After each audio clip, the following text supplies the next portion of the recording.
El zar de todas las Rusias pasó a ser solo Nicolás Románov, y toda su familia perdió identidad, privilegios, residencia y sobre todo libertad. Fueron condenados sin sospechar nada. Hola a todos, bienvenidos a un nuevo video. El día de hoy les hablaremos del último zar de Rusia y qué sucedió con él. Esto es una historia para contar. Comencemos. En 1613 llega al poder la dinastía Románov y siendo una de las más exitosas en Rusia, durando aproximadamente 300 años en el poder con sus zares, que son los equivalentes a los reyes. Se dice que fue muy exitosa porque crecía aproximadamente 142 metros cuadrados al día, por lo tanto llegó a ocupar el sexto lugar de la superficie de la Tierra para el siglo XX, antes de la revolución que acabó con su monarquía absoluta. Para el año 1894 comenzó a gobernar el nuevo zar, llamado Nicolás. Cuando subió al trono, tan solo tenía 26 años. Esto había ocurrido tras la muerte de su padre, el zar Alejandro II, que murió de forma inesperada. Al ser joven, tenía sus ventajas, claro, pero esa juventud traía consigo la inmadurez y también la falta de experiencia. Él nunca quiso gobernar y, de hecho, tampoco estaba listo cuando llegó ese momento. El zar tenía una esposa alemana de nacimiento y nieta de la reina Victoria del Reino Unido, la princesa Alix von Hessen-Darmstadt, quien se convirtió en Alejandra cuando se unió a la Iglesia Ortodoxa rusa. Alejandra llegó al país en el día del funeral del suegro y eso se consideró de mala suerte, llegando a decir: «Ella llega detrás de un ataúd, traerá mala suerte». Se ha contado que la zarina Alejandra era de un carácter fuerte, distante e introvertido, mucho por el lugar de origen, pero esto la alejaba del pueblo ruso que la veía como una extraña. La tradición marcaba que los matrimonios se arreglaban según lo que más le convenía al reino. En este caso, Nicolás y Alejandra sí fue un matrimonio arreglado, pero ellos estaban enamorados. Nicolás amaba profundamente a su esposa Alejandra y se dice que ella también. El matrimonio tuvo 5 hijos, 4 mujeres y un varón, de hecho fue el último en nacer. Olga, Tatiana, María y Anastasia son los nombres de las 4 grandes duquesas y Alexei, del heredero al trono, nacido en 1904 y de hecho el último en nacer. Se dice que la familia Románov era unida y muy feliz y de hecho todos se querían mucho y se apoyaban. Hablemos de Nicolás, el zar, quien se le ha descrito como todo menos un líder. No había nacido para tener ese cargo, porque aunque creía que tenía el derecho divino de gobernar, no tenía las cualidades y tampoco el temperamento requerido, pues era débil, tenía conocimientos culturales pero poca habilidad para gobernar, así como poca destreza en la diplomacia internacional. Le costaban los cambios, sin embargo tenía la fe firme en su derecho divino de reinar, y eso era una mala combinación. Las actitudes que llevaron al fracaso al zar fueron, por ejemplo, que era muy indeciso. Había llegado a comentarse una especie de chiste en San Petersburgo que decía que las 2 personas más poderosas de Rusia eran el zar y la última persona con la que había hablado él, por lo fácil que era hacerle cambiar de opinión. Muchas de estas características dieron como resultado los pocos éxitos del zar. El zar Nicolás no tenía la capacidad de aceptar y adaptarse a los cambios que venían con la modernidad. También hubieron tragedias que marcaron su reinado. Por ejemplo, el día de su coronación, como se acostumbraba, reunió a cientos de miles de personas para comer, pero hubo una estampida y fallecieron más de 2,000 personas. Posteriormente, hubo también hambre en el pueblo ruso por sus malas políticas de gobierno que él tenía. En el año 1904, Rusia entró en guerra con Japón, la cual se extendió cerca de 2 años. Este conflicto tuvo un gran impacto económico en la sociedad rusa. Después de varias derrotas y un quebranto militar y económico, Nicolás aceptó la mediación de Estados Unidos para poder finalizar el conflicto. Las manifestaciones y reclamos surgieron por todo el imperio. Otra situación que sucedió fue que Nicolás no atendió a las solicitudes de la llamada Revolución del año de 1905, las cuales exigían mejores condiciones laborales, sino que él, en vez de ayudarlos, reprimió con violencia. Los soldados de la Guardia Imperial lanzaron fuego a más de 120,000 personas. dio como resultado el Domingo Sangriento, en que la Guardia Imperial rusa acribilló a los manifestantes. También en ese año, después de la revuelta interna, se logró que supuestamente el zar accediera a crear una constitución y la Duma, que es un cuerpo legislativo electo, algo así como un congreso. Pero antes de que se celebrase la primera sesión, el zar limitó los poderes de esa cámara y le quitó sus potestades. Nada de lo anterior serviría de mucho para calmar los ánimos del pueblo ruso, todo lo contrario, avivó el coraje que se tenía hacia el zar. El zar, además de todas esas decisiones erróneas que llegó a tomar, tenía algo que se le conoció como la Okhrana, su policía secreta, la cual era una organización asesina y terrorífica, la cual estaba en Rusia y operaba con impunidad. Otro de los grandes acontecimientos fue el estallido de la Primera Guerra Mundial en 1914, en la cual Rusia participó y muchos de sus soldados perdieron la vida. Situaciones las cuales ponía a la población en contra de esto. Después de muchas revueltas del pasado, podría haber sido una decisión inteligente del zar, era cuidar al pueblo y no intervenir en la guerra, pero no ocurrió así, porque la verdad es que la población rusa ya estaban algo hartos de todo lo que sucedía y la poca paz que había en el país. Nicolás condujo a los súbditos a un conflicto que podrían al límite los recursos del país y que además costaba millones de vidas. Las consecuencias no solamente fueron económicas, sino que los ánimos y la forma de ver al zar y a su familia fue de mal en peor, tanto así que las personas se olvidaron del respeto y su apodo fue Nicolás el Sanguinario, y creo que el concepto del zar era bastante malo, pero él estaba aferrado y convencido que el pueblo lo quería. Paralelo a estas circunstancias comenzaron a existir pensadores, filósofos y el pueblo que estaba en contra de las decisiones del zar, que la verdad eran muy malas. Por lo que nacen los bolcheviques. ¿Quiénes son estos? Era una fracción dentro del Partido Obrero Socialdemócrata de Rusia, dirigida desde un principio por Vladimir Ilich Ulyanov, también conocido como Vladimir Lenin. Tenía varios objetivos. El principal era acabar con la monarquía absoluta que existía y lo que conllevaba. Entonces se volvió una meta derrocar al régimen del zar. La clase trabajadora no participaba de ningún modo en la toma de decisiones y tampoco tenía derechos, algo que a ellos ya no les gustaba. Sus líderes impulsaron al pueblo a una guerra civil y una revolución que acabó con el derrocamiento del zar, pero no acabaría así los Románov. Dentro del círculo íntimo de la familia Románov era muy diferente a cómo los pintaban afuera.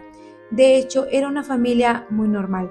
Se querían, se amaban y se cuidaban, y todos procuraban al más pequeño, Alexei, ya que tenía una enfermedad llamada hemofilia. La hemofilia es cuando no coagula bien tu sangre y cualquier golpe, cualquier raspadura puede ser catastrófico. Por Tsarina Alejandra cuidaba extremadamente a su hijo como una madre devota. Dormía junto a él en el suelo esperando su recuperación cuando él tenía algún tipo de incidente, algo bastante fuera de lo normal, ya que generalmente los reyes ponen a su cuidado a sus hijos a los sirvientes y nunca los cuidan o los atienden. En este caso era completamente diferente. Todos los Románov se ayudaban y se cuidaban y protegían entre ellos. Al querer ser demasiado y el cuidar mucho a su hijo, eran vulnerables de que cualquier persona los llegase a estafar. ¿Qué fue lo que sucedió? Llegó en 1905 un hombre llamado Grigori Rasputin, que era un siberiano, era un monje supuestamente santo, que les decía que tenía los medios y las formas para curar a su hijo, cosa que no era cierto. Sin embargo, se ganó la confianza ciega de la zarina y a su vez de Nicolás, ya que Nicolás intentaba hacer todas aquellas cosas que le dieran gusto a su esposa para que esté bien y feliz y contenta.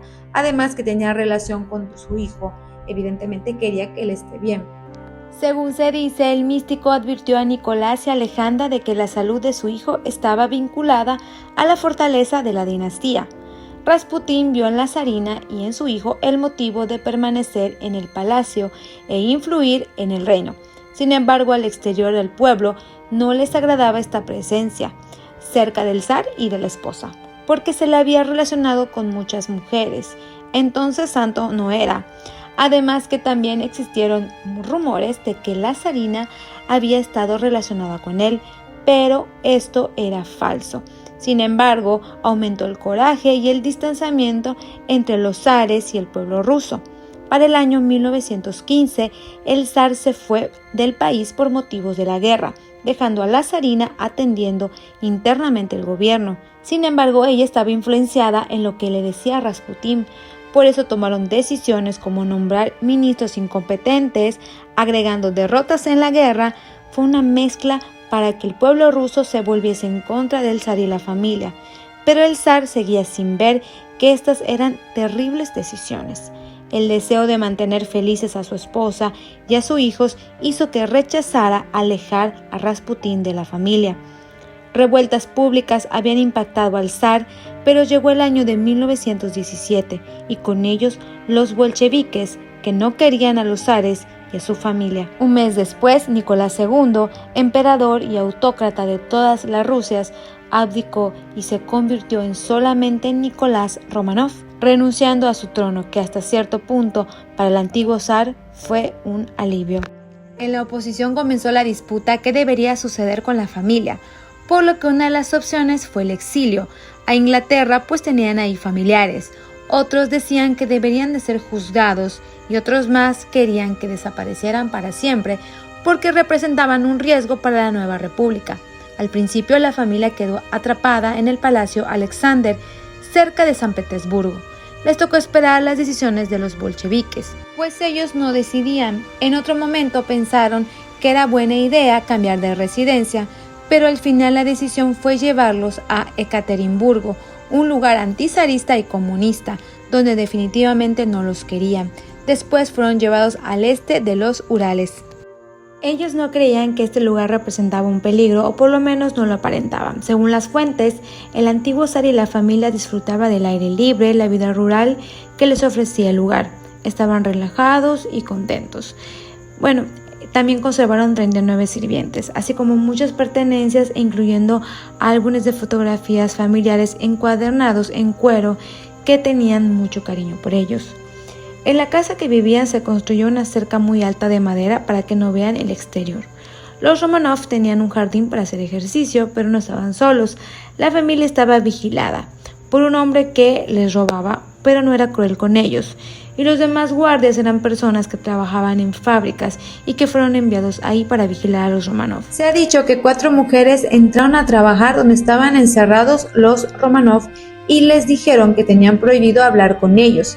Sin embargo, las niñas, bastante entusiasmadas por gente del exterior, empezaron a tener conversaciones con estas mujeres y se ofrecieron a ayudarles a limpiar los pisos, por lo que se les describe como educadas, amables y siempre intentando ayudar a los demás.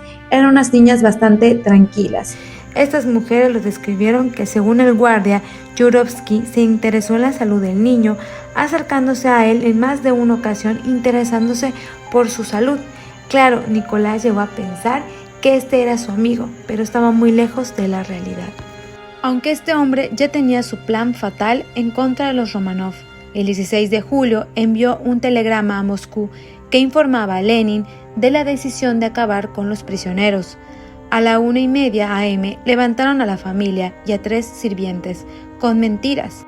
Yurovsky les dijo que debían ir al Soto porque había una serie de enfrentamientos entre bolcheviques y los contrarrevolucionarios que amenazaban a la ciudad y estaban en riesgo. Cargando al zarevich en brazos, Nicolás, su familia y los 4 sirvientes que les quedaban, el médico de la familia, la doncella de la emperatriz y el cocinero y el criado, bajaron al sótano, reunidos en una pequeña y vacía habitación. Se describe la escena cruel. Les pusieron 2 sillas a los antiguos zares para que se sentaran y los demás estaban de pie. Ante esta situación, Yurovsky se les acercó con los verdugos tras de él. En la entrada leyó lo siguiente: la Dirección General del Soviet Regional, satisfaciendo la voluntad de la revolución, ha decretado que el antiguo zar Nicolás Románov es culpable de incontables crímenes sangrientos contra el pueblo y debe ser fusilado. Concluyó, y el fin de la familia comenzaba con disparos. Según el objetivo principal era el zar, pero también la esposa recibió un disparo en la cabeza. Las hijas no tenían heridas porque se habían escondido joyas en su ropa interior que sirvieron de protección, y una de ellas tenía abrazada una almohada que tenía joyas. Cuando se dieron cuenta de esto, las atacaron. 20 minutos de horror contra la familia y su personal de servicio. Todos perecieron esa noche. Olga tenía 22, Tatiana 21, María 19, Anastasia 17 y el zarevich Alex tenía 13. No podían dejar los cuerpos ahí. El pueblo ruso no sabía que habían ejecutado a la familia y era un secreto, por lo que los llevaron en un camión para no darles sepultura, sino para llevarlos en una mina, pero no funcionó. Se atoraron en el lodo del bosque y tiraron 2 cuerpos, que era de Alexei y María o Anastasia, según las investigaciones realizadas en años posteriores. Fue casi inhumano la forma en que trataron a la familia. Los enterraron en una fosa no muy lejos de donde estaban los 2 primeros cuerpos. Esta noticia tardó en llegar al pueblo ruso. Los bolcheviques anunciaron que solamente Nicolás había perecido y que Alejandra y el heredero estaban a salvo, pero nada de esto era verdad. Después, en 1926, se supo toda la verdad. Sin embargo, ellos tampoco querían asumir la responsabilidad de lo que habían hecho. En el año 1938, Stalin prohibió hablar de la familia Romanov y lo que había ocurrido con ellos. Y para el 77 se demolió la casa donde habían sucedido estos hechos. Claro, para que nadie hablara de lo que había pasado. En 1991 encontraron las tumbas clandestinas y se exhumaron los restos de 9 personas, que después de muchos análisis e investigaciones se identificaron como Nicolás, Alejandra, Olga, Tatiana y Anastasia y 4 sirvientes. Al no encontrar el de Alexei y la 4ª hija, estos rumores que escaparon crecieron rápidamente entre la población. Para 1998, los restos de la familia fueron enterrados en la ciudad de San Petersburgo, en la Catedral de San Pedro y San Pablo, en el lugar de sepultura tradicional de los zares. Y en el año 2000, la Iglesia rusa ortodoxa canonizó a Nicolás, Alejandra y a sus 5 hijos como portadores de la pasión. Y en Ganinayama, el lugar donde los encontraron, la Iglesia ortodoxa levantó un monasterio. Para el año 2003 se consagró la Iglesia de la Sangre Derramada en Ekaterimburgo, donde en algún momento había estado la casa de Ipatiev, y el país no lo vio del todo bien, por lo que recordaban el gobierno del antiguo zar. Ya para el año 2007, a unos 60 metros, encontraron los restos que faltaban de Alexei y de María, que se identificaron gracias al análisis de su ADN, que no tenían falla, pues analizaron dientes y huesos que encontraron y coincidían con las edades de estos, de 12 y 15 años. Para asegurarse que los restos eran de la familia imperial rusa, los investigadores cotejaron el ADN mitocondrial de la zarina y sus hijos con el duque de Edimburgo, que era consorte de la reina Isabel de Inglaterra, y se confirmaron en ese momento que coincidían sin dudar. El destino de la familia había acabado esa noche. También cotejaron el ADN del zar con una mancha de sangre que quedó en la camisa que llevaba cuando fue atacado en Japón en 1891 y fue conservada como reliquia. La coincidencia es total. Resolvió el misterio. Ningún miembro de la familia sobrevivió a la ejecución en la madrugada del 17 de julio de 1918. Historias de reyes y dictadores han acabado en desgracia. En este caso, acabó el zarismo con Nicolás Romanov y todas sus malas decisiones. Desafortunadamente, también sus hijos, esposa y los sirvientes inocentes perecieron en este caso. Rusia tiene otras grandes historias que la llevaron a ser un gran país. Espero que hayas disfrutado de este video. No olvides de darle like, comentar lo que te hizo más interesante de todo lo que escuchaste, y para no perderte ninguna de nuestras historias, suscríbete a nuestro canal. Esto fue una historia para contar. Gracias por ver. Adiós.